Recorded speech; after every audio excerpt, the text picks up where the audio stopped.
Hey there, I just wanted to come on here and let you know that you may hear some weird voice or sounds in the background. We're trying out a new mic to help out with the audio, or you may hear me huffing and puffing like a junior high school kid trying to do gym class, but we hope you'll stick around and enjoy the video. Hey there, it's Bailey here at Faith Hollow Farms, and today we're going to do episode 2 of our 2021 garden series. If you missed the first episode, I will link it down below, and it was all about the way where you can buy your seeds and how to store them. You can kind of see that I have my seed containers back here. If you are interested in these, I will also try and link them down below, and let's get started. Okay, so this episode is all about garden planning. So you will need to garden plan even if it's the slightest amount before you actually plant anything. You're going to need to know how much to plant, where to plant, when to harvest, what you can even plant at your house, your zone, that kind of thing. So the first thing that you want to do is get a general idea of what you want to plant. So whether you're planting for just yourself and just to have a few fresh things, or if you're planting for your entire family and you want to try and do a year's worth of food, or maybe you're going to do a market garden and try and sell to your friends, your neighbors, or the farmer's market. Those are things that you need to find out and figure out before you buy seeds, plant anything, start any seeds, anything like that. You need to get a general idea of the type of garden that you're wanting to do. So for us here, our goal this year is to plant enough to be able to can or preserve our harvest and to feed us fresh through almost a full year, with obviously bringing in things such as meat and eggs and stuff like that. However, I would like to have as much grown here as I possibly can. The next thing you need to go to decide is what type of gardening you plan on doing. Whether it will be sowing directly in the ground, tilling and doing it directly in your ground, building garden boxes, raised beds, that type of thing, or if you're going to do like container gardening, like large pots or tubs, plastic containers, that kind of thing. You need to decide what you want to do and what you have space to do, because you may have a back patio or you may have 100 acres, but you need to decide what method of planting that you want to do first. Also in that, you need to think about if you're wanting to do like a traditional farm gardening where everything is super spaced, easy rows, that kind of thing, or something that's a little more high intensity like we do, where you can get the highest amount of yield and produce in the smallest amount of space.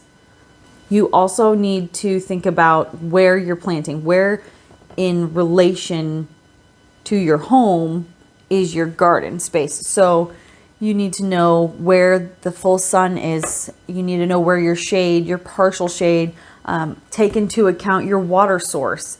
You don't want to be, moving around a 500-foot hose to be able to water your garden. So those are things you want to take into account. What I suggest is getting a piece of paper and just jotting these things down. Just, okay, I want to do raised boxes, and the closest to my water source is over here in this part of the yard. The next thing I would do is map out what you plan on doing as close to what I guess to scale as you can. So I particularly do it on graph paper so that I can use the squares as square footage, and that way I'm a little bit more neurotic in that sense. I like to know exactly my square footage, where I'm going to have everything, how much space everything takes out, instead of just kind of freehanding it on a piece of paper. I want to know exactly what I'm working with. I would suggest getting a piece of graph paper, drawing it out. That way you can kind of have it in your mind. You know exactly what you're looking at. I also want to say, I know there is a ton of apps and websites and programs that you can get to garden plan, which is totally fine. You do you. But I prefer to do paper and pencil. I can have it in my hand. I can erase it. I can redraw it. I can do all that kind of stuff. And I don't see the need of spending the money. So I suggest starting out by just drawing it on paper. If you want to do the other things, you always can, but just start simple with what you have. So what I normally do is I just grab some paper, some graph paper, a pencil, a ruler, pens, highlighters, colored pencils, that kind of stuff, so that I can sit down and kind of draft out the whole thing. The other thing that you want to take into consideration is do not plant what you will not eat. If you hate tomatoes, there's really no reason to plant tomatoes. However, I don't like fresh tomatoes. I just personally don't like them. It's a texture thing for me. But I love pizza sauce, tomato sauce, spaghetti sauce, marinaras, salsas, that kind of stuff. So yes, we plant a lot of tomatoes because my family does like to eat them fresh. However, if you have no one in your family likes corn, why would you plant corn? You know, if you guys don't eat fresh salads, why would you plant salad greens? So take that into consideration. You don't need to plant it all. You don't need to buy it all. I made the mistake of trying to plant a little bit of everything instead of just a lot of the things we love. So make sure you take that into account, because that will also change your spacing for your garden. Okay, so first thing, you need to grab your paper, your pencil, highlighters, and all that kind of stuff. Also, you need to grab some seed packets, or actually all of the seed packets that you plan on doing, so that you know what vegetables, seeds, and everything you're working with. You can also download graph paper for free online and print it off. Grab some paper, pencil, ruler, eraser, highlighters, all those things that you think you might need. You need to also grab your seed packets. I have some here. Whatever you're going to be planting will also determine your spacing. Something else that is incredibly helpful that I've had for a few years now is the Clyde's garden planner. Looks like this. I can leave a link for it down below. But this is really helpful because it tells you your start indoor date, your plant outside date, but it also tells you how much space that plant will take up. So it's really handy. You can it slides according to your last frost date and everything, and it is incredibly helpful. So I suggest getting this. It looks like that.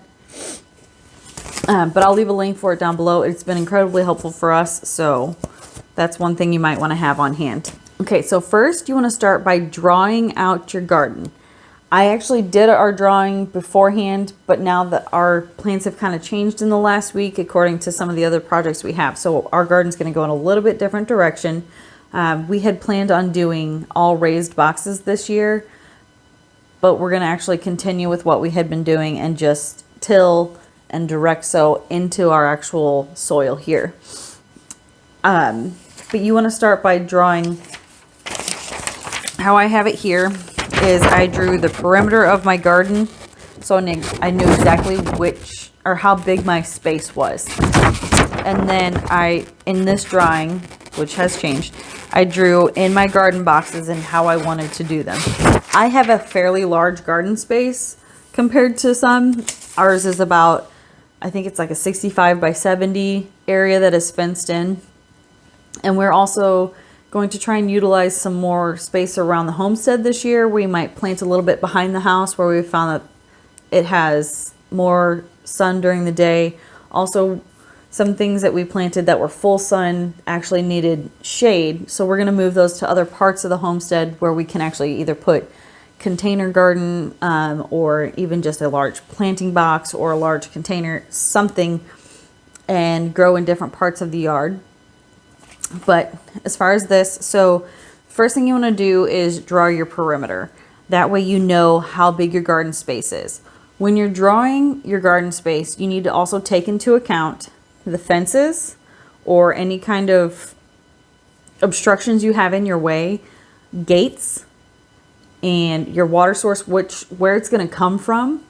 Also, you need to take into account walkways. So many people draw out their gardens and what they want to do and how they want to do it without forgetting that you're going to have to walk in there.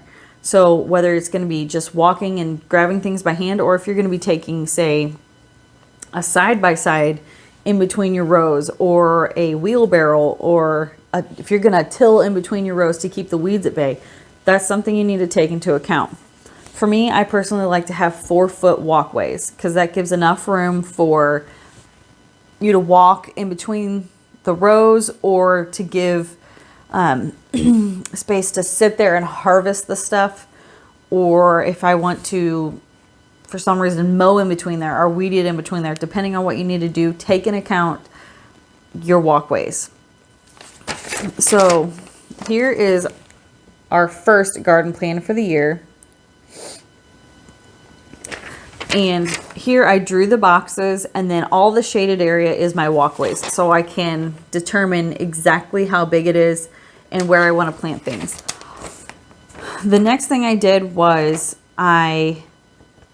you have to, so many people forget to do this, take into account where your shade is, if you have any shade at all in your garden. I didn't do this the first couple of years and didn't recognize I had some plants that were not doing so well. And I didn't recognize that I had a tree outside of the garden that was actually creating shade on some of my plants that were they were not thriving. So I actually have here, I will take this here.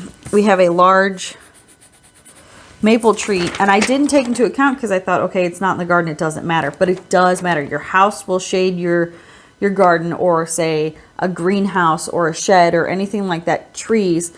We have this maple tree here that actually creates shade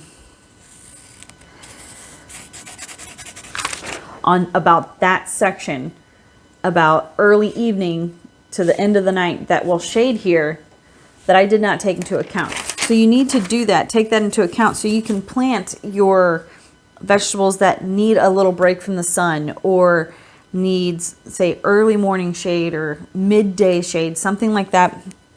Take your shade into account, and that will help you decide. Say I have 4 boxes that are shaded, you need to decide that before you fill it all in, and then realize, hey, my lettuce is all the way over here, it's going to burn up and die, or my tomatoes are in the shade, they're going to produce, but they're not going to do their best. Say that you have a space that you really want to do, but as you think about it, it is partial shade the entire time. Then you need to plant according to that. You need to plant according to the amount of sun exposure you have, how much shade you have, and what type of fruits and vegetables will actually work in that environment. The next thing that you want to take into account is any vertical gardening you plan on doing, whether it be trellis, cattle panels, archways, arbors, fence lines, growing up a tree, however you want to do it. Take that into account, because you will add more garden space if you're trellising up instead of out. So also, if you can utilize your fence lines, that is awesome, because it's already in place. You're not having to do anything else structurally, but you're adding that space to your garden. So for us, maybe we want to grow like beans on the fence line. But you also, whenever you do that, you have to take into account, if you have a trellis that's going to grow, it may shade some of your other plants. So that's something you need to decide first. Well, maybe you want to do a trellis right down the middle and grow your cucumbers up it, and it would give maybe your lettuce some afternoon shade. So take into account your any kind of trellis. So say if we wanted to add a couple, we like to use cattle panels to make archways because they're sturdy, they're cheap, and they work very well, and they last a long time. So say I wanted to add these here, well, then I need to make sure that what is on either side can have shade during the day. Also, that will eliminate maybe a box that I had fully for cucumbers. If I can grow them up, then I have more space to go out. And then at the bottom of those, I can maybe plant some bush beans, or maybe some root vegetables, something that would work well in that box. The next thing that you want to think about is intercropping. And I'm not talking about companion planting, because that's a whole different thing, but intercropping. So a lot of people will intercrop like your tomatoes with something that's not quite as tall, like basil, because a lot of your garden bugs or pests go off of smell. So they will hover around or crawl around and they will find the smell of your plant, so the smell of your tomatoes, and that's where they'll land. You can tend to mask that smell with something like herbs that are way more potent. People also tend to use marigolds or nasturtium, things like that. But like I would like to plant basil in between my tomato plants or at the base of some of my tomato plants to help ward the pests off, because they don't like the intense oily smell of herbs. So maybe dill or lavender, something like that. Keep that in mind. Also, keep in mind that you can plant multiple things together in the same box. You don't have to have, or in the same row, you don't have to have all tomatoes in one and then all zucchini in one, anything like that. You can plant things together. Say you're going to do raised boxes. You can do a taller, vegetable or something that's bushier and taller, and then underneath that or below it, space it out so that you could do a shade-loving crop. Say you don't have any shade, but a shade-loving crop that could go below it that's not as tall, and then you've kind of intercropped together so they work together, not necessarily one making one better than the other, but they work together to create an environment that helps them grow the best. And again, if you're going to grow something, a row of, say, corn, that's going to shade something on either side of it. So keep that in mind. Okay, so the next thing you want to do is start filling in your plants. What I personally like to do is pick up my seeds and maybe put all of the full sun seeds in one pile, and then put all of my partial shade seeds in another pile. So then you can kind of navigate your garden map that way. But also when you're doing that, you need to look at how much square footage each plant takes. A tomato plant is roughly about, if you're doing high intensity, which we prefer to do, each tomato plant will need about 2 square feet, depending if they're super tall or super bushy. But about that, if you're doing a high intensity garden, about 2 square feet per tomato. Peppers, they're about 1 to 2 square feet. So if you would like to, whenever you're using graph paper, if you want to block them off saying this is 1 square foot, I know that I can put 1 pepper plant there. That is very helpful. That's why I prefer to use graph paper, so I know exactly what square footage I'm working with. Then you also have things like zucchini, which they typically need, like a zucchini plant here, they would typically need about 4 square feet, because they're going to bush up and they're going to vine, and they need an adequate amount of space and sun. Also, one tip here, take into account, a lot of them will say your seed spacing. Like this one says it is 12 to 24 inches apart. This usually on all seed packets, except for I believe in my gardener, but like traditional seed packets, say you just went to Walmart and grabbed whatever seed you wanted to get, the seed spacing on there is not for typical backyard planting. It is for like farm planting. So they space things out way more than you actually need.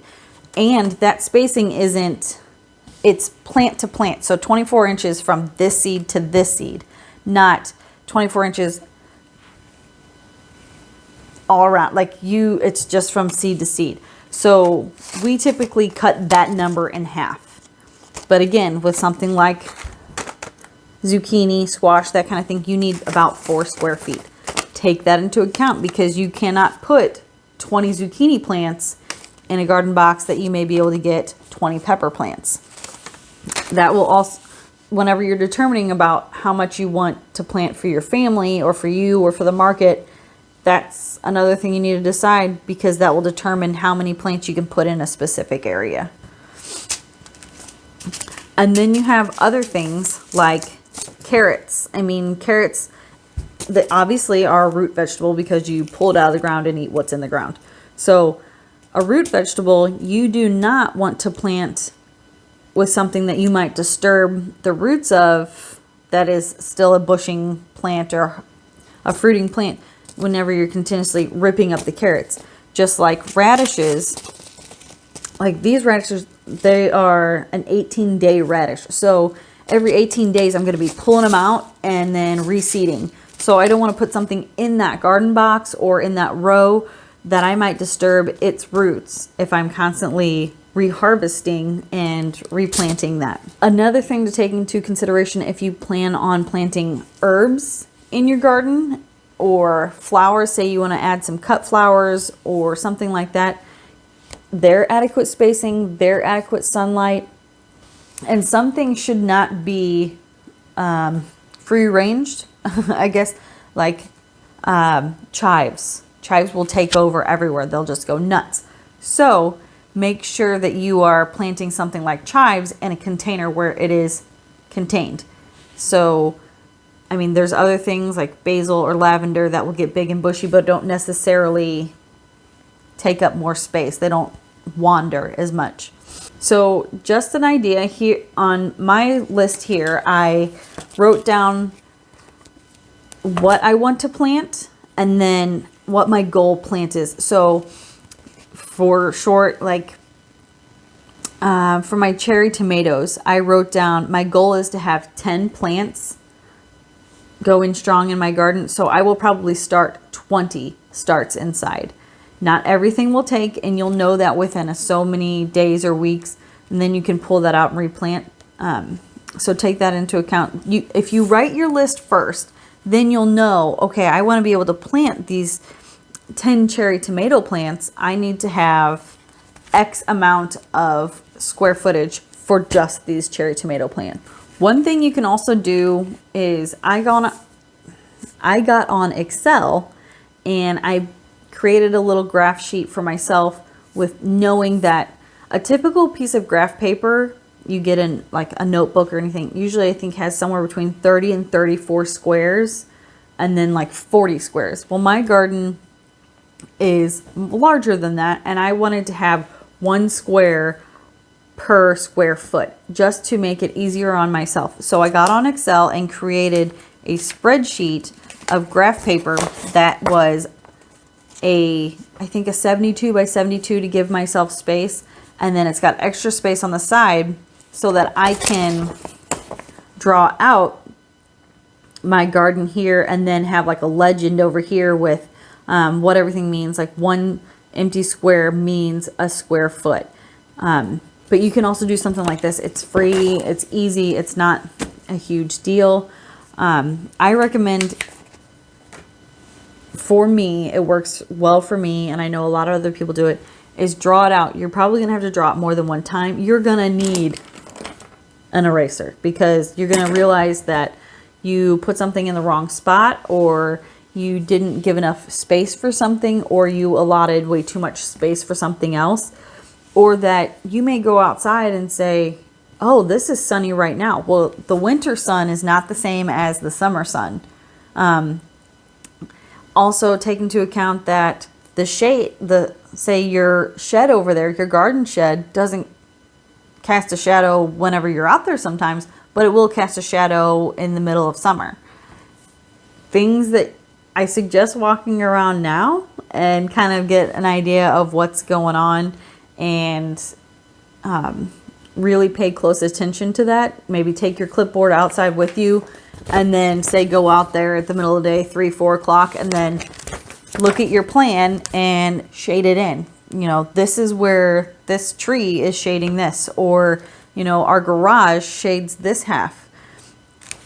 It's the shade and the sun is going to be a big determinant of what you can plant in what boxes and where, or what rows, or anything like that. Also, you should think about planting in more than one location. We hadn't done this before, and I don't know why, but we're going to try and plant behind the house, by the playground, over here next to the shed, and a couple other places. One, we don't need all the yard because all we're doing is mowing it. And then 2, that also opens up the opportunity to have more growing space, different types of growing space. You know, we've got a back fence that we might be able to grow beans up, or there's a shaded area that I might be able to do, you know, a second round of cucumbers if I want to sell that at the farmer's market. or a whole side yard that we were just mowing that I might be able to put a couple containers of herbs and, you know, either sell those or dry those. Just try and get out of the mindset of traditional gardening and get out of your comfort zone. Do something new, do something different. I mean, all I want to say is don't overthink it. It's not a do or die situation, and you can always start over. You can have 3 planting seasons. You can have the early spring where you're going to want to do maybe like your brassicas, like your cabbage and, you know, some lettuce, stuff like something that's a little more cold hardy can kind of withstand what we've got going on. So you can start things in early spring, and then by the time that they're ready to be harvested, you're ready to plant your summer garden. And then when that's starting to come to a close, you're ready to plant your fall garden, like your pumpkins, your watermelons, and stuff like that. And then you can replant your cold hardy stuff again. You can do another planting of lettuce or cabbage or cauliflower, the things that need a little bit of cooler weather and that do a lot better. You will just notice that they produce bigger and better with a little bit of cooler weather, instead of just thinking, okay, I have a 12-week planting season and I got to do everything at that one time, or I can't do something because it's too hot here or it's too cold here. Really think about trying to plant things at different times of the year. I want to say thank you for joining us for episode 2 and learning all about planting your garden. I'm sure there's a million things I left out, or you may do something totally different, or you've heard different from someone else, or your grandparents did it 100 different ways. I just hope that I got some information that you didn't know or that was helpful, and that you'll join us for episode 3, where we're going to talk all about seed starting and what you need and how to do it. Please like and subscribe if you can. Follow us on our very new, in its infancy, blog and our other social media platforms. And I hope you join us for the next one. I'll see you then, and get growing. God bless. To be completely transparent with you, it is 11:50 at night because I have kids and animals, and I have to wait till they are all unconscious to actually do this. You're also you're taped to my tripod because it's broken, and it's pretty sad looking. But I'm glad you're here. Welcome. Welcome, welcome, welcome. Join me. It's like cripples and pins. All the stuffs. I hope that recorded. No idea. I hope my new mic works. This was recommended to me by another YouTuber, and I hope it works out. Can you hear me now?